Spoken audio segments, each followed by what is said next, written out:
शलाकया। बाहर में देखो जिनका हो गया सेवा बुला सकते।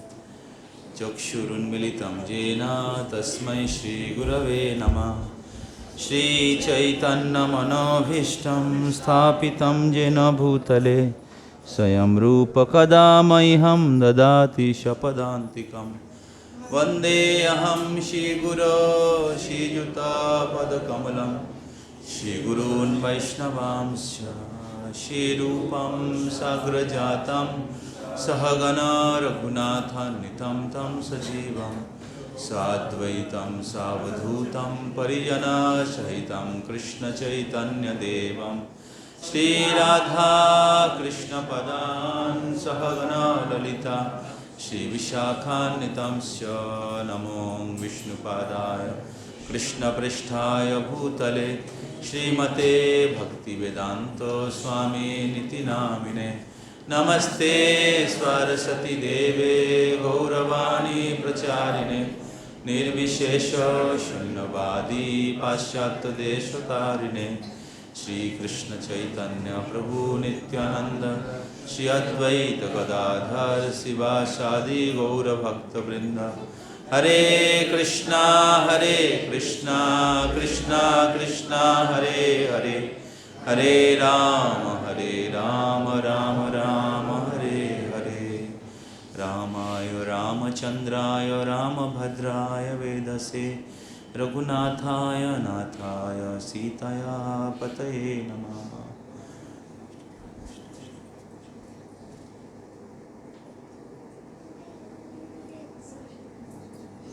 हरे कृष्णा। तो कल हम लोग श्रवण कर रहे थे इस प्रकार संपत्ति इस भारतवर्ष से वो सीता मैया किस प्रकार श्रीलंका में श्रीलंका में रावण के महल में जो अशोक वाटिका है उस अशोक वाटिका में बंदी है। तो और फिर सब लोग मोबाइल साइलेंस पे रखिए। जिनका मोबाइल बजेगा उनको प्रसादम स्पॉन्सर करना पड़ेगा, ठीक है। हाँ, तो और आपस में बातें मत करिए। बहुत कम 20 मिनट भी समय नहीं है।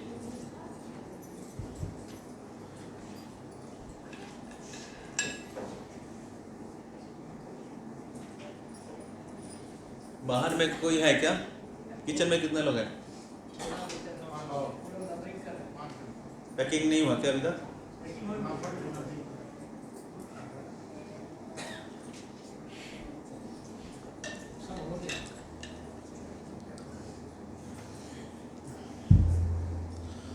बस हो जाएगा तो आज जानेंगे तो अच्छा रहेगा।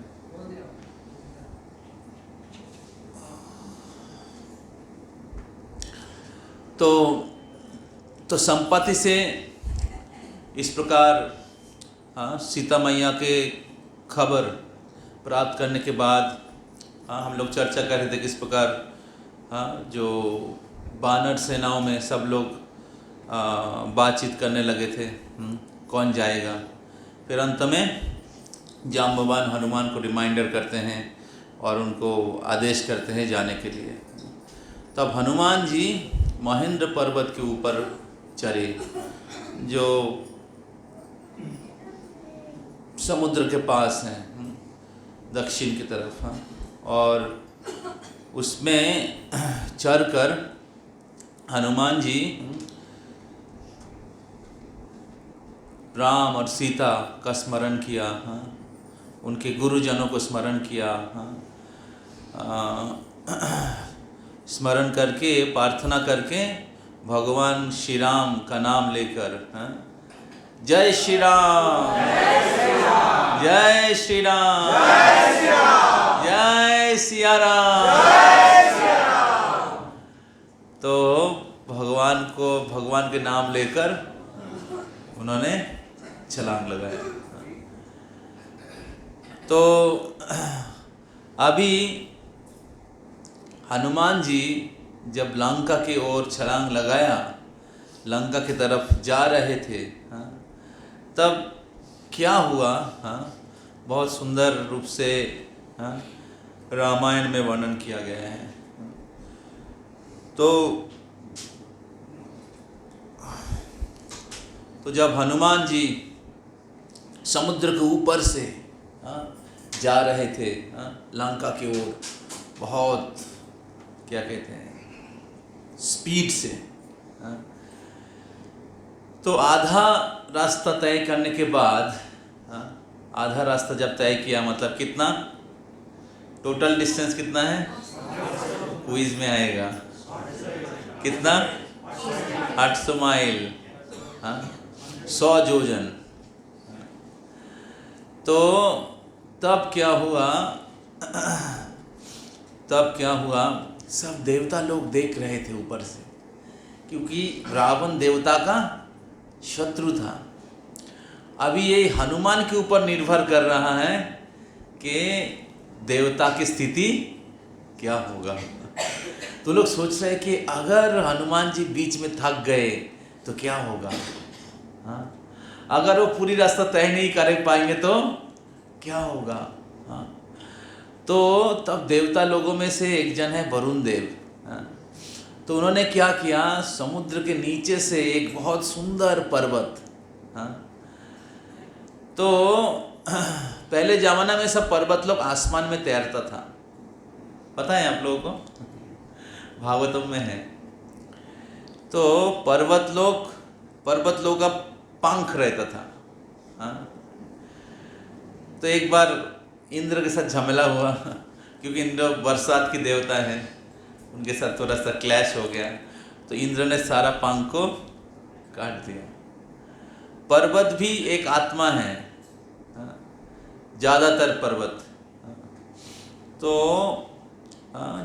5 प्रकार की चेतना है, जीव का चेतना 5 प्रकार, संकुचितो, पहले आच्छादितो मतलब कवर्ड कॉन्शियसनेस, आच्छादितो, संकुचितो, मुकोलितो, विकसितो, पूर्ण विकसितो, 5 प्रकार की चेतना है।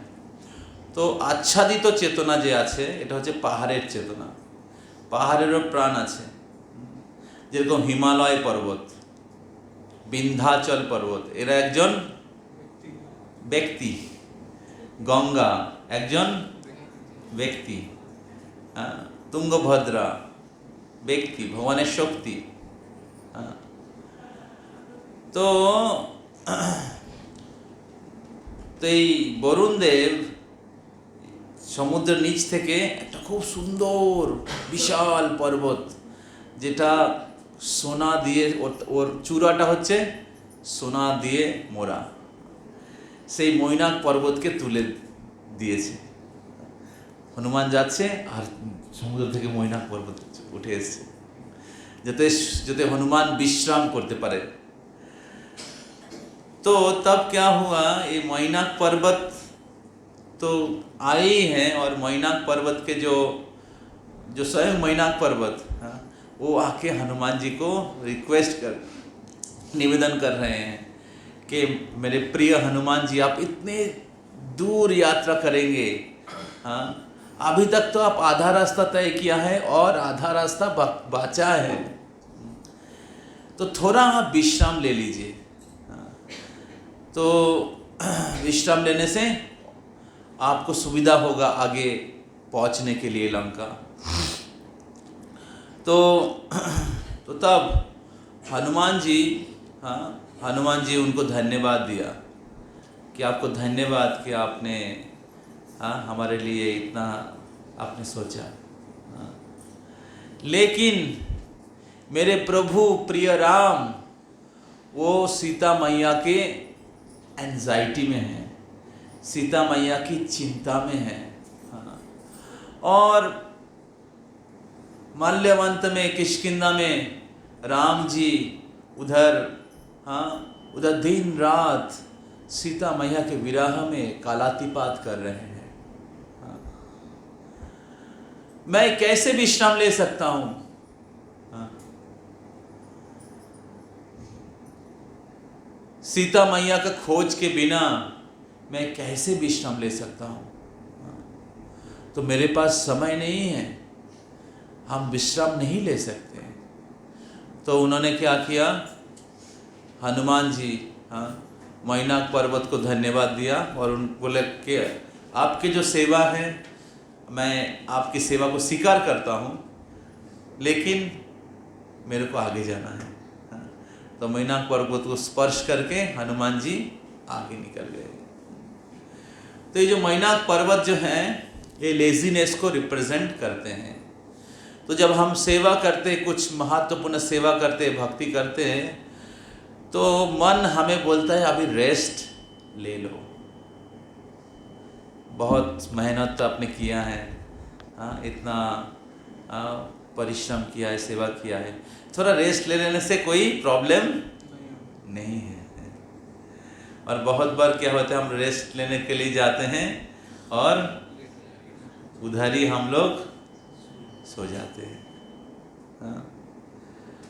तो इस प्रकार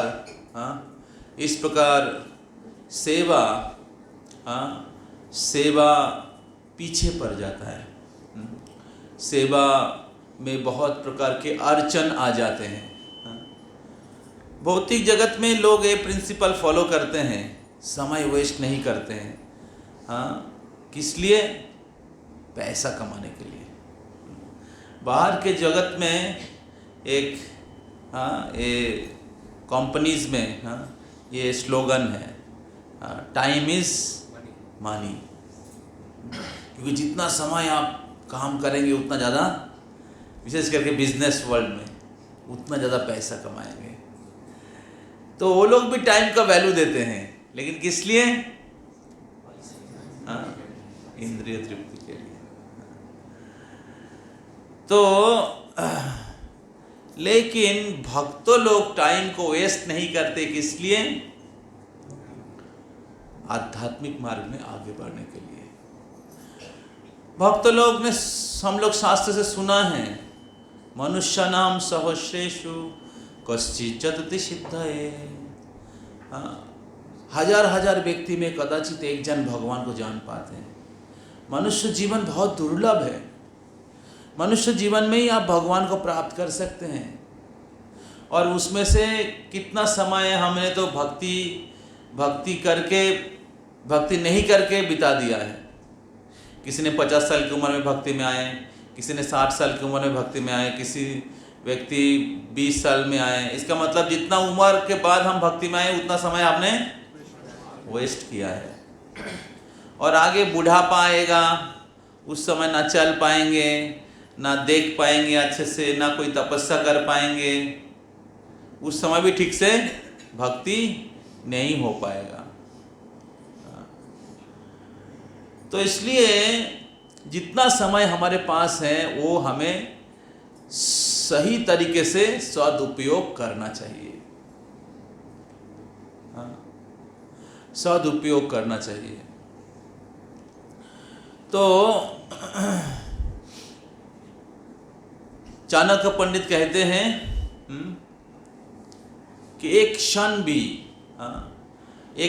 आप, जो एक क्षण चला गया, वो कोटि स्वर्ण मुद्रा से भी वापस नहीं ला सकते। आयुषोपि क्षणोपि, क्या स्वर्ण कोटि भी, ऐसा है। एक क्षण जो बीत गया, उसको कोटि स्वर्ण मुद्रा से वापस नहीं ला सकते। तो इसलिए हमारे मनुष्य जीवन के एक एक समय बहुत महत्वपूर्ण है। मनुष्य जीवन को सफल बनाने के लिए। तो इसलिए हमें समय गंवाना नहीं चाहिए।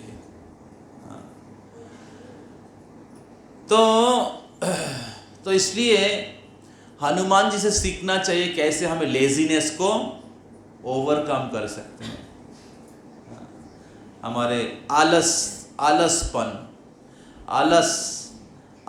जो है, ये तमोगुण का प्रकाश है। तमोगुण से होता है आलस, निद्रा, आलस। तो इसलिए तमोगुण में भक्ति का प्रोग्रेस बहुत स्लो होता है, तमोगुण में भक्ति का प्रोग्रेस बहुत स्लो होता है। तो इसलिए हमें एक्टिव होना चाहिए। रूप गोस्वामी पाद कहते अव्यर्थो कालोत्तम नामो गाने सदा रुचि। अव्यर्थ कालोत्तम, हमारे समय वेस्ट नहीं करना चाहिए। हमें हर समय को भगवान की सेवा में लगाना चाहिए। और नाम गाने सदा रुचि, हमेशा भगवान के नाम, हरे कृष्णा कृष्णा कृष्णा हरे हरे, हरे राम राम राम हरे हरे। तो भगवान के नाम गुणगान सेवा में नियोजित रखना चाहिए। हमारे गोस्वामी लोग हार्डली 2 से 3 घंटा सोते थे और पूरे दिन भगवान की सेवा में, भगवान के नाम जप में, भगवान के लीला स्थलियों का क्या कहते भ्रमण करने में, शास्त्र को लिखने में। शिल प्रभुपाद रात को 10 बजे सोते थे और सुबह रात को 12 बजे उठ जाते थे। 10 से 12, 2-2.5 घंटा सोते थे और फिर 12 बजे से लेकर 4 बजे किताब अनुवाद करते थे, भागवतम का तात्पर्य देते थे और पूरे दिन भर अलग अलग सेवा में, प्रचार में व्यस्त रहते थे। ऐसे नहीं कि रात को कम सोया, सुबह उसको कवर कर देता हूँ जैसे हम लोग करते हैं। एक दिन 2 घंटा कम सोते तो अगले दिन 4 घंटा एक्स्ट्रा रेस्ट ले लेते हैं। लेकिन प्रभुपाद अपने बुढ़ापा में भी इतना घंटा ट्रैवल करते थे एक देश के दूसरे देश, लेकिन रेस्ट नहीं लेते थे। तो इस प्रकार हमें आचार्य से सीखना चाहिए कि समय वेस्ट ना करें। अभी हम लोग गोस्वामी को जैसे नकल तो नहीं कर पाएंगे, लेकिन उनके जीवन से सीख सकते हैं कि कितना कम रेस्ट ले और ज़्यादा से ज़्यादा भक्ति करे। तो इस प्रकार हनुमान जी निकल गए आगे। तो हनुमान जी जब आगे निकल गए तो कुछ समय जाने के बाद और एक राक्षसी आ गई जिनका नाम था सूरस या सूरसा। तो ये सूरसा आ गई ऊपर, आकर हनुमान को कहने लगे, रुक जाओ, इधर आगे नहीं जा सकते हो। ब्रह्मा जी का वरदान है, कोई भी व्यक्ति मेरा भोजन बिना बनकर आगे नहीं जा सकता। अभी महाप्रसाद का टाइम हो गया है, मेरा भोजन बनो, ब्रह्मा का वरदान है। तो देखिए कैसा जीवन का रिस्क। राम जी की सेवा करने के लिए हनुमान जी अपने जीवन दांव पे लगा दिए थे। तब हनुमान जी ने किया कि अपने योग शक्ति से, अष्ट सिद्धि से अपना साइज को बड़ा कर दिया। तो और सूरज क्या किया, सूरज ने भी अपना साइज बड़ा कर दिया, अपना मुंह को इतना बड़ा कर दिया। तो अभी हनुमान क्या करेंगे?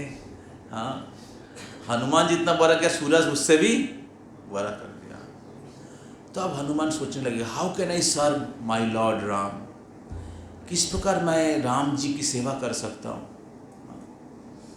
तो सोचने लगे तो भगवान ने बुद्धि दिया, ददामि बुद्धि योगम तम। बुद्धि दिया तो हनुमान जी क्या कर, इसका मुंह इतना बड़ा कर दिया, ठीक है मैं छोटा हो जाता हूँ।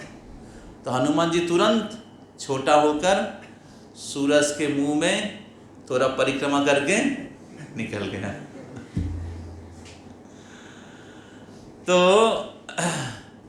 तो जब हनुमान जी निकल गए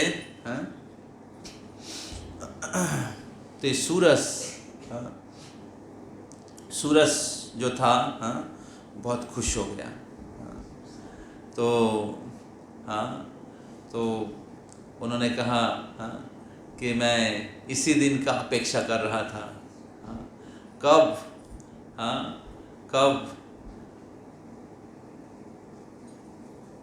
कोई व्यक्ति मेरे को पार करके जाएगा और उस दिन लंका का विनाश होगा। तो ये जो सूरस है, ये सूरस मिथ्या अहंकार का प्रतिनिधित्व करते हैं।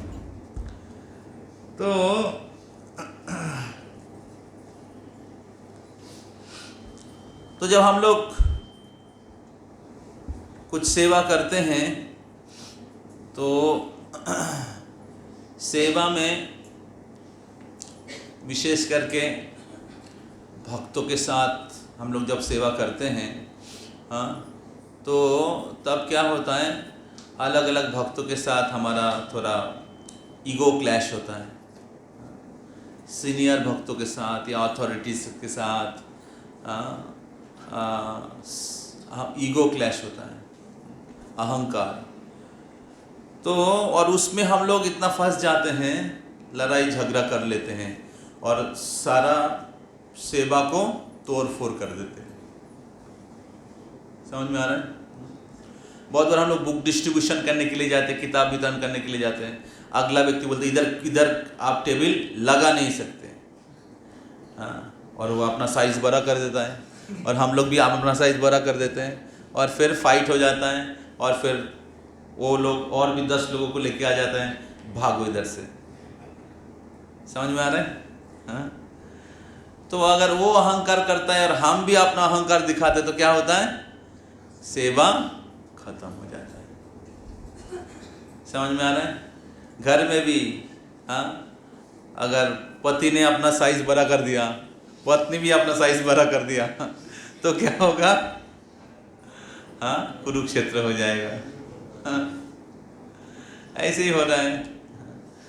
तो इसलिए अगर परिवार को एक साथ रखना है तो एक जन को झुकना पड़ेगा। अगर हमें भगवान की सेवा को आगे बढ़ाना है तो हमें विनयी होना पड़ेगा। तो हनुमान जी ने अपने अहंकार को छोड़ दिया, त्याग कर दिया।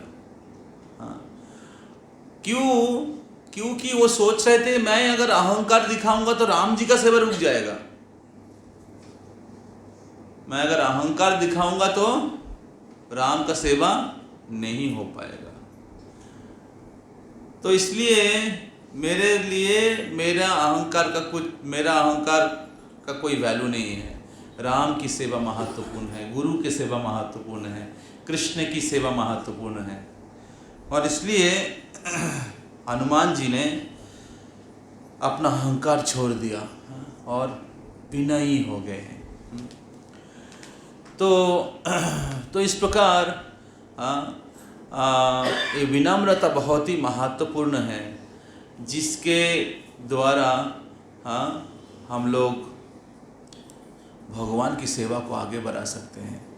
ये बहुत महत्वपूर्ण एक गुण है, एक बहुत महत्वपूर्ण गुण है जिसके द्वारा हम लोग एक साथ रह पाएंगे और हम लोग भगवान की सेवा को आगे बढ़ा पाएंगे।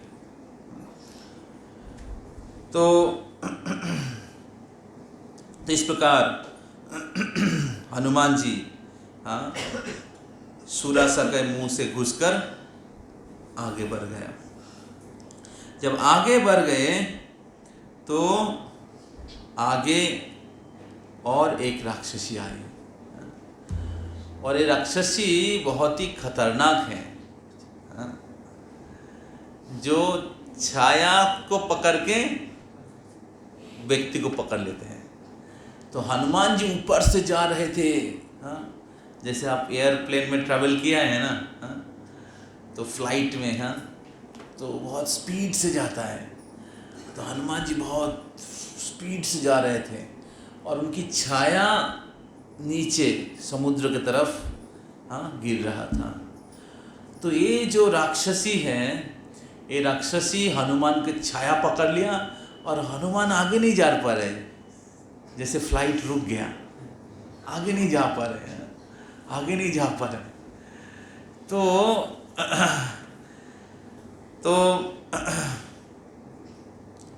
हनुमान जी बहुत सोचने लगे, अरे क्या हुआ, हम आगे क्यों नहीं बढ़ पा रहे हैं। तब देखा कि एक राक्षसी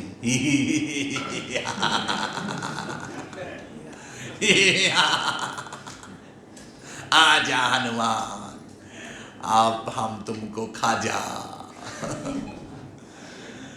तो इस प्रकार राक्षसी बहुत ही मायावी राक्षसी था। तो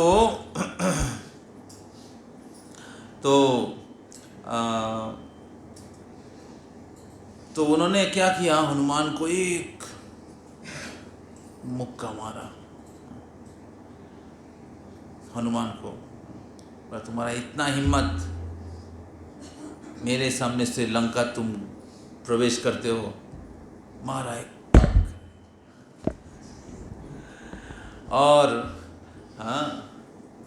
हनुमान जी को बहुत गुस्सा आया, हनुमान जी ने उनको एक चाटा मारा।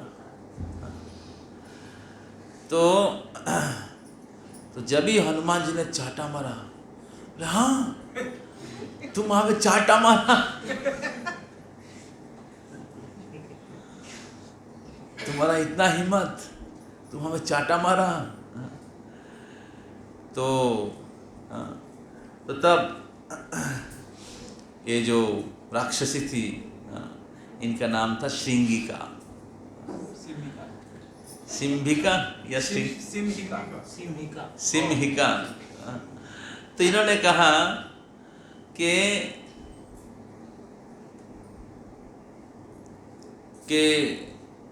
ब्रह्मा जी ने कहा था कि एक बानर आएगा, और जब वो बानर तुमको चाटा मारेगा, अगर कोई बानर आपको चाटा मारते हैं, कोई आपको पास करके नहीं जा पाएगा, लेकिन जिस दिन कोई बानर आके तुमको चाटा मारेगा, समझ लेना उस दिन से रावण का विनाश चालू हो गया। तो इस प्रकार श्रृंगिका ने हनुमान जी को प्रणाम किया, और हनुमान जी आगे बढ़ गए। तो जो श्रृंगिका है, श्रृंगिका प्रतिनिधित्व करते हैं फॉल्ट फाइंडिंग का प्रतिनिधित्व करते हैं, दोष को पकड़ना। इस प्रकार श्रृंगिका हनुमान का छाया को पकड़ रहे थे, उसका गुण था छाया को पकड़ के आदमी को पकड़ लेते थे। तो ये जो दोष है छाया के जैसा है, डार्क साइड, दोष, हर व्यक्ति में कुछ ना कुछ दोष है। और जो ईर्ष्यालु व्यक्ति है, वो दोष पकड़ के आदमी को नीचे गिराने के लिए प्रयास करते हैं। उनके भीतर जो अच्छे गुण हैं और उसको कैसे सहारना होता है, उसका जानकारी नहीं है, क्योंकि हृदय में ईर्ष्या है। तो ईर्ष्या के कारण हम लोग एक दूसरे का दोष देखते हैं, और दोष देख के आदमी को छोटा करने के लिए, आदमी को नीचे गिराने के लिए, आदमी को हर्ट करने के लिए प्रयास करते हैं। तो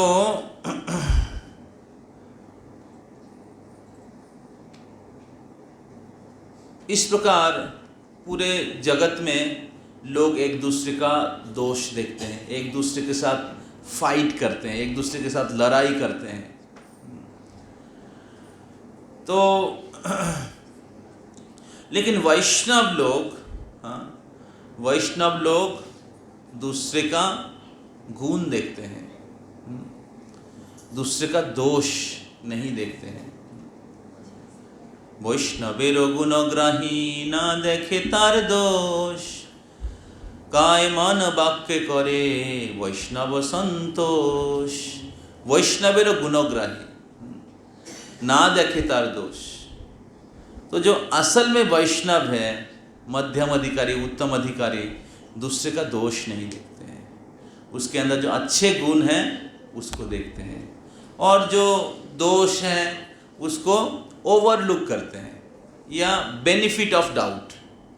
ठीक है, इनके अंदर बहुत सारे अच्छे गुण हैं, छोटा मोटा दोष तो या सभी लोगों के अंदर कुछ दोष रहते हैं, लेकिन वो प्रयास कर रहे हैं। जो अच्छे भक्त हैं, जो अच्छे गार्जियन हैं, गुरुजन हैं, अभिभावक हैं, वो दोष अगर देखते भी हैं वो करुणा भाव से देखते हैं। हाँ, उनके अधीन जो व्यक्ति हैं उनको सहायता करने के लिए, उनको मदद करने के लिए, ना कि उनको ब्रेक करने के लिए। तो जब हम लोग किसी के शुभचिंतक होते हैं, हितैषी होते हैं, वेल विशर होते हैं, तब हम लोग दूसरे का दोष को देख सकते हैं या सुधार सकते हैं।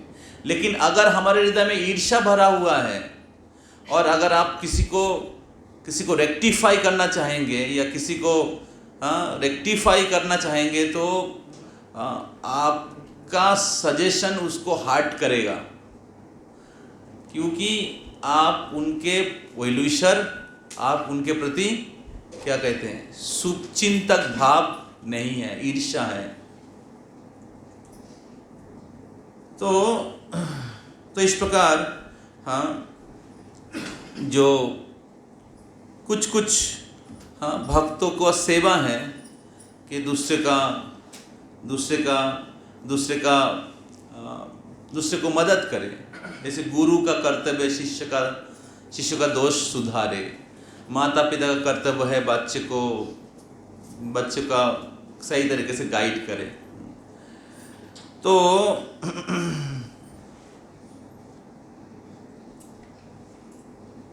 लेकिन इन जनरल हमें भक्तों का दोष देखना नहीं चाहिए। अगर हम कुछ पोजीशन में हैं, हमारे अधीन कोई व्यक्ति हैं, तो उनका दोष मतलब उनको सहायता करने की भाव से, सेवा करने की भाव से, उनको मदद करने की भाव से हमें सहायता कर शुभचिंतक के रूप में बहुत हम्बली करना चाहिए। तो इस प्रकार सिंह हनुमान जी दोष देखने की क्वालिटी से मुक्त होकर आगे चले गए। तो जब हम लोग सब लोग एक साथ मिलकर कुछ सेवा करना चाहेंगे तो ये बहुत महत्वपूर्ण है कि हम लोग दूसरे भक्त को प्रोत्साहन दें, সবাইকে উৎসাহ দেওয়া। তো যখন আমরা সেবা করি সবার সাথে একসাথে, তখন সবার মধ্যে কিছু দোষ ত্রুটি থাকবে। সেই দোষ ত্রুটিগুলোকে ফিঙ্গার না দেখিয়ে তাদেরকে ভালো গুণগুলোকে উৎসাহ দিলে তাহলে তারা এগিয়ে যাবে। तो এইভাবে हनुमान जी जब श्रृंगी का क्रॉस करके लंका के निकट पहुंच गए, तब दूर से हनुमान जी देखा कि लंका बहुत विशाल एक सोने के राज्य हैं और उसके चारे ओर बहुत विशाल ऊंचा जो क्या कहते हैं प्राचीर से घेरे हुए हैं, और उस प्राचीर के बाहर एक बहुत विशाल नदी, हमको पता है एक विशाल नदी प्राचीर के बाउंड्री के बाहर से है, बहुत विशाल साइज के नदी, और पर्वत भी बाउंड्री भी बहुत ऊंचा है। और उस नदी में मनुष्य को खाने वाले कुमीर, बहुत बड़ा बड़ा कुमीर और मछली और क्या कहते हैं तिमिंगिल भरा हुआ है। तो कोई भी व्यक्ति उसको पार नहीं कर पाएगा। तो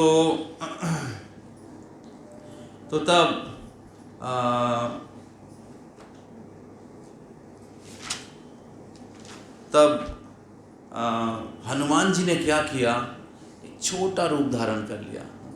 छोटा रूप, जैसे अंजनीय पर्वत में, हनुमान जी के जन्म स्थान में अंजनी माता के गोद में एक छोटा सा हनुमान जी बैठे हुए थे, देखा आपने?